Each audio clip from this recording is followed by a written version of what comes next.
Thanks for making the Locked On Ole Miss podcast your first listen every day. We're free and available wherever you get your podcast, including YouTube. We're part of the Locked On Podcast Network, your team every single day. Hello, I'm Stephen Willis alongside Tom Vanderford for his weekly spot on this extra edition of the Locked On Ole Miss podcast. I hope everybody is doing fine on this Friday evening. Tom, we have a bye week. There's no football game to talk about, but surely we'll come up with something today. You know, it's amazing. I didn't notice this until talking to other people at work, but Ole Miss State and Southern Miss all have a bye week on the same week. That is bizarre, and it feels like they did it on purpose. Right? Yeah. Yeah. It makes no sense. This buddy says that bye is a 4-point favorite this weekend over Southern Miss. God bless his heart. He's had a rough year. Yeah, him and Mississippi State both. They're both down hard. It's like Ole Miss and Delta State, and that's about it. I think.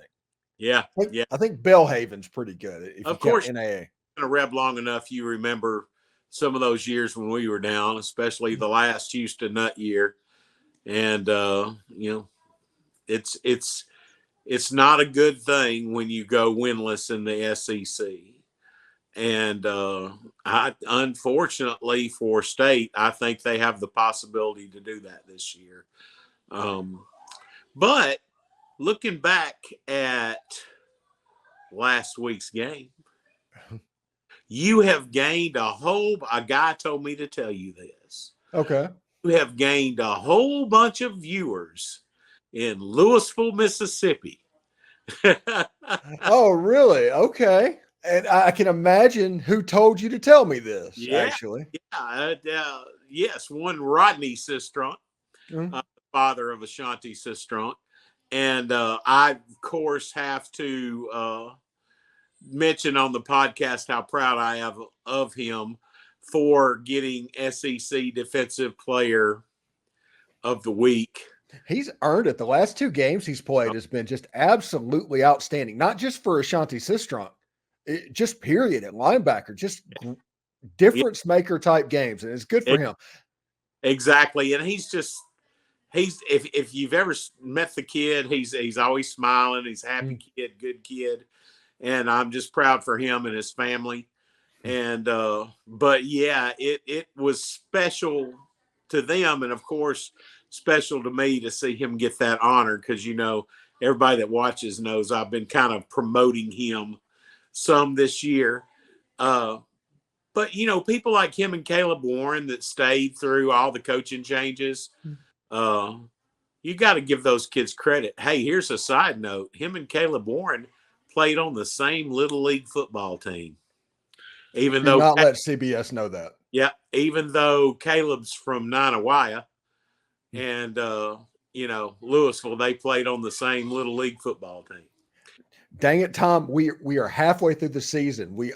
If ESPN and CBS finds that, it'll be John Rice Plumlee plays the piano all over again, or Matt Stafford and somebody played Little League together. I think he played with like Clayton Kershaw. These storylines is like, oh, that's going to happen. They played Little League football together. Yeah. But actually, congratulations. And just so the Cistrunks know, it is hard for me to be a Louisville stan. Sorry, I almost mispronounced that, because when I was a senior in high school, my senior year for the state championship, I lost to Mon Nicholson and Morris Scott and the Louisville Wildcats in that game. And I hit the worst onside kick in the history of of high school football in that game. That is my memory from the state championship game.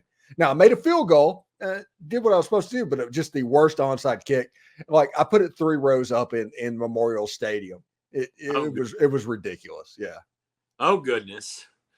Well, that's a neat little segue there. That's kind of cool. I didn't know about that either, but that's kind of cool.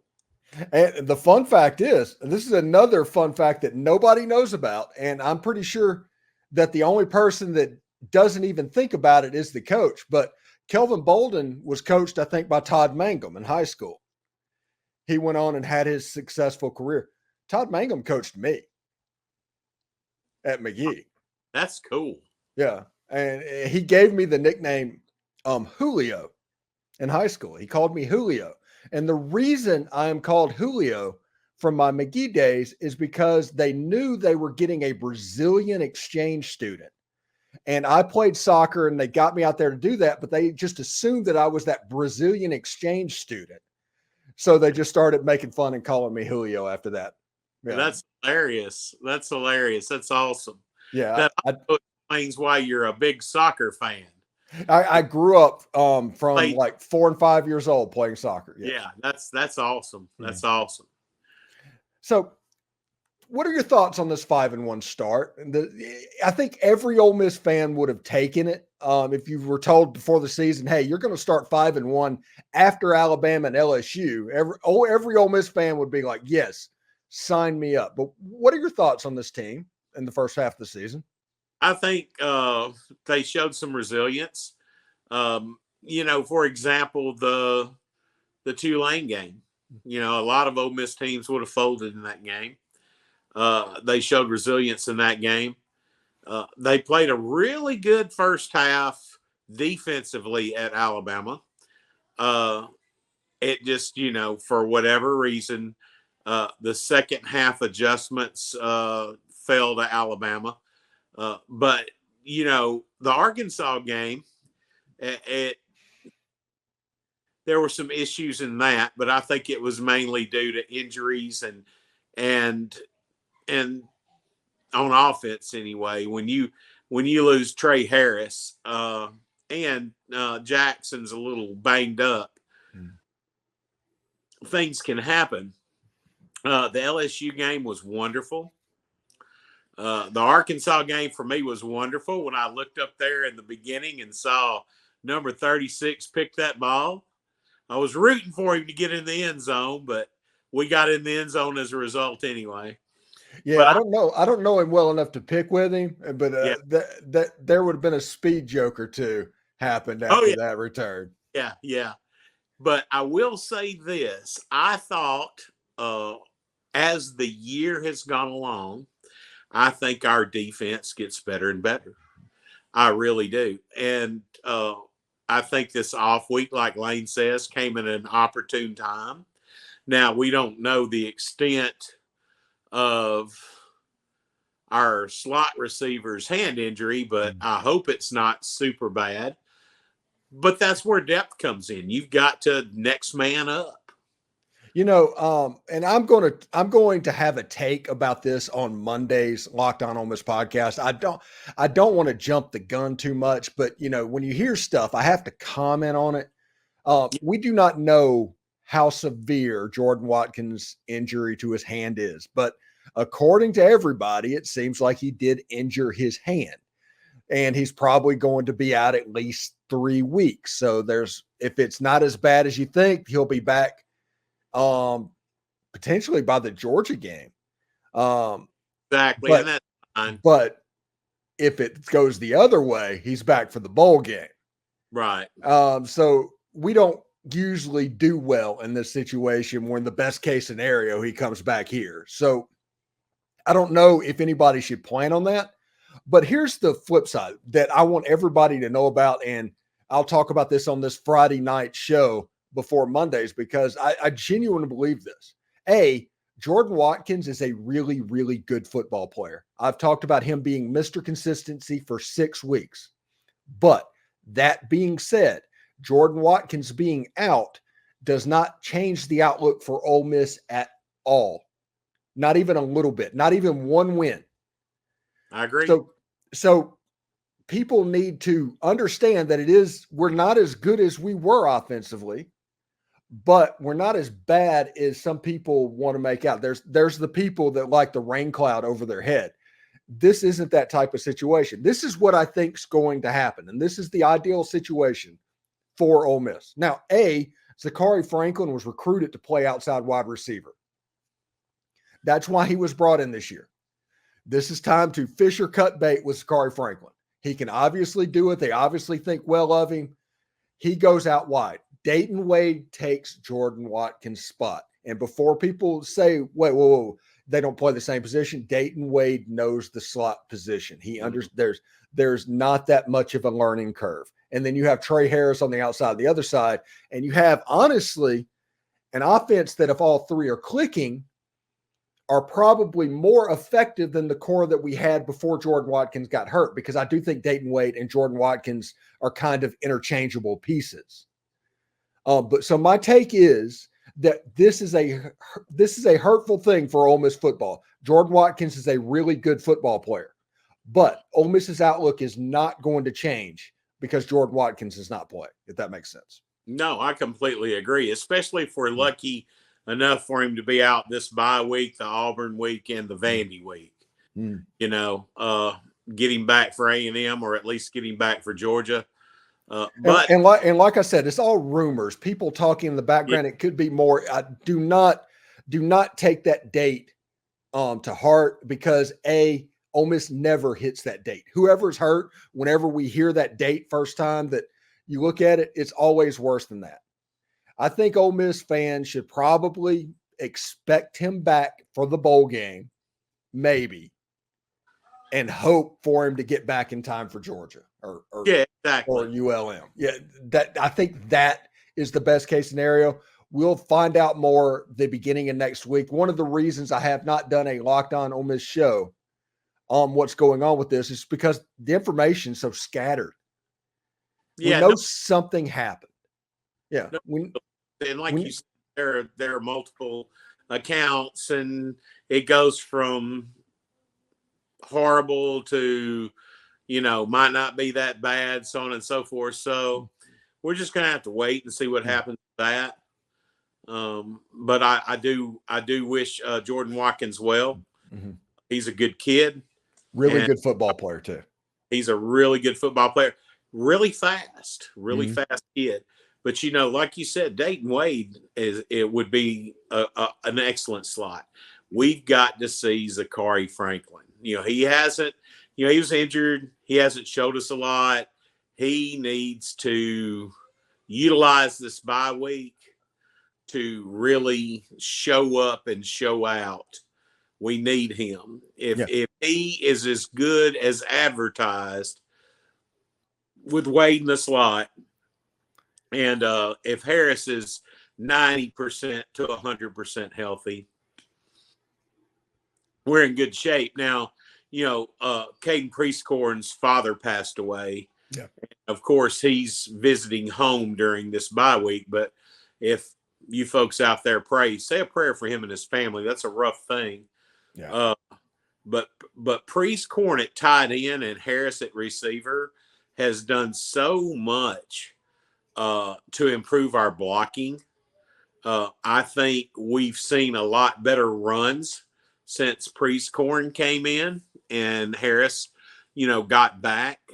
They're just good blocking offensive players. I don't know if some of our other options are seasoned enough to do really good downfield blocking yet. Now, my question is, and last week before the Arkansas game, he was in full cat pads. He was in a black jersey. But what's the status of Hudson Wolf? I know we're playing this game that we've played for 4 years now, but if he's dressed out, if you look at what Zachary Franklin did before he played, that's an additional 2 weeks. You think there's a chance that we see a little 12 personnel with Hudson Wolf and Caden Priestcorn against Auburn?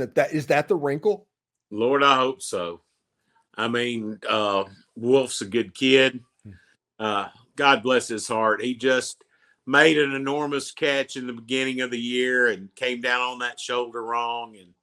But you know, he's a good kid. I would love to see some 12 personnel against Auburn. Auburn's got they got a pretty good defense. They have some questions on offense. I think our defense can exploit them, but we need to remember it's a night game. It's in Auburn. So, but you know, the cool thing, I know Hugh Freeze has got this game circled. I know it. But I honestly think that Lane Kiffin has this game circled as well. With all the Auburn BS at the end of the year last year and the Cole Kubelik thing and everything else, He lost his team at the end of the year because of all of it. And I think that he's going to be laser focused on Auburn. Yeah, I think you're probably more right than you knew. I think that I think Ole Miss fans need to be prepared for what they're walking into that night. That game is circled on Auburn's schedule. It's been circled since the beginning. People that don't normally go to Auburn games and covered are going to that one because of what the atmosphere could be. I wanted this game to be at 11 o'clock. The fact that it's 6, it's going to be rambunctious. So it's going to be imperative that Ole Miss handles the situation because Auburn is going to be up. And let's not forget, Auburn's not good. But that crowd and that pushing them, that is probably worth a touchdown, at least in that football game. Ole Miss's offense needs to show up. And Auburn's defensive coordinator is Ron Roberts, former Delta State man, by the way, and Pete Golding mentor, kind of, for all from that tree with Dave Aranda and everybody. It's crazy the number of DCs that have come out of Delta State. Right. But Ron Roberts was the defensive coordinator for Baylor in 2021 in the Sugar Bowl. And even before Matt Corral went out injured, and people are going to talk about Matt Corral going out injured, he was giving that offensive line fits. Yes. And he had a plan for it. He knew exactly what he needed to do. Lane Kiffin doesn't necessarily get fooled twice. And so I expect the game plan this time to be a little bit better, but I know that Ron Roberts is going to lean on what he did with the Baylor Bears that night. Oh, I completely agree. And I fully expect, when Hugh Freeze was at Ole Miss, he would save certain wrinkles and certain things for certain teams. And I'm sure he's got something up his sleeve for us. Let's just hope it's not the forward pass. Yeah, I'm telling you. It's weird seeing an Auburn situation with quarterbacks that can't seem to throw the football. They struggle so much throwing the ball. That's so weird. That is weird. That's not normal in a Hugh Freeze offense. Usually he's back that can throw the ball. My personal opinion on that is he put all his eggs in a few baskets, and for certain, transfer portal kids, and struck out until he got to the kid from Michigan State. That's my personal opinion. Yeah. Can you imagine how much better Auburn would be if they would have gotten Spencer Sanders? Oh, exactly. Mm-hmm. Especially with the quarterback run game that Hugh likes to do. Oh, yeah. He fits Hugh's offense perfectly. Yeah. I think this game we're going to find out when Ole Miss gets the W against Auburn, why the Grove Collective paid all that money for Spencer Sanders, because it was literally just don't let him go to Auburn. Yeah. Kind of reminds you of the old things you hear about Johnny Vaught and Bear Bryant, where they would sign a kid back before scholarship limitations. They'd sign a kid that they knew was never going to play it down just to keep them going to State or Auburn, respectively. Yeah, it's absolutely nuts. Anyway, can Ole Miss go 11-1 and defeat Georgia? Yes. Why? Will they? I don't know, but yes, they can. We can win every game that's left on our schedule. We have a tough home game at A&M. Vandy always gives us fits. Auburn's going to be up for the game. Georgia, it's at Georgia. If we have a really good record, I'm sure that'll be the 2:30 game that week, or it could be a night game. So the atmosphere should be fairly electric there in Georgia. State's always going to come up for us. And, of course, we should have no trouble with Louisiana Monroe. So I really think that we've got a dang good opportunity, barring major injuries,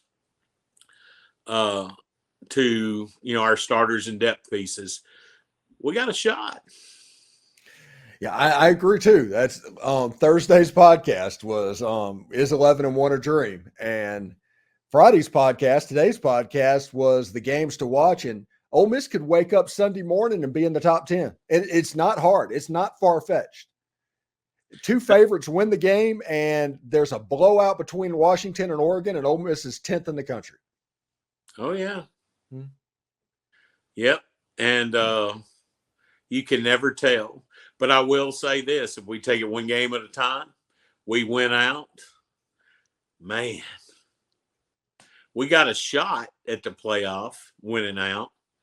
But we also have a shot, almost a guaranteed shot at a New Year's Six bowl. Yeah, I think Ole Miss, if they go 9-3, because if you think about it, remember what I said about the ranking that could have happened. They could end up after this weekend in the top 10. Right. If they beat Auburn and beat Vanderbilt and normal attrition happens in the top 10, Ole Miss is 7th, 8th in the country, then that Georgia game is just a free shot. You're playing the number one team in the country in their stadium, and the farthest you're going to drop down is to about 12th. And then you have two games to build back up. And I think you're in the New Year's Six at that point. I think you might be in the New Year's Six at 9-3, as crazy as that sounds.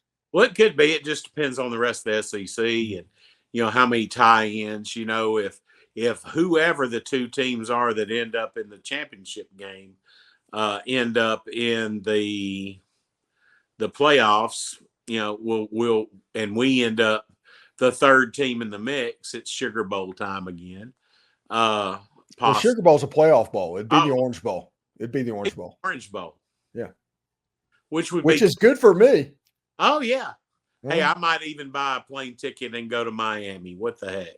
Yeah, go down to South Beach. I mean, that'd be pretty cool. Yeah. But it'd be right now the area, the two bowl games that Ole Miss is kind of bouncing off of, and we're 6 games in the season. There's 6 games left to play, and any number of scenarios could happen. So just let us have our fun for the time being. But right now it's New Year's Six, Citrus Bowl. That's kind of where Ole Miss is living. And New Year's Six means likely Orange Bowl. Or Citrus Bowl is 40 miles down the road from my house. So I'm happy either way there. I heard that. Mm-hmm. Yeah. Yeah, it'd be nice I don't think we've ever been to the Citrus Bowl. No. So that would be a good thing. Of course, we'd be playing a Big Ten or B1G or whatever they call it team. So that is Wisconsin. Yeah. Right now. If we played Wisconsin, we'd be playing against Third and Longo. Uh-huh. Yeah, yeah. And Pete Golding actually just dust off the game plan from Alabama. Yeah. It's like, okay, they do not have a DK Metcalf. Okay, we're good. Exactly. Yeah.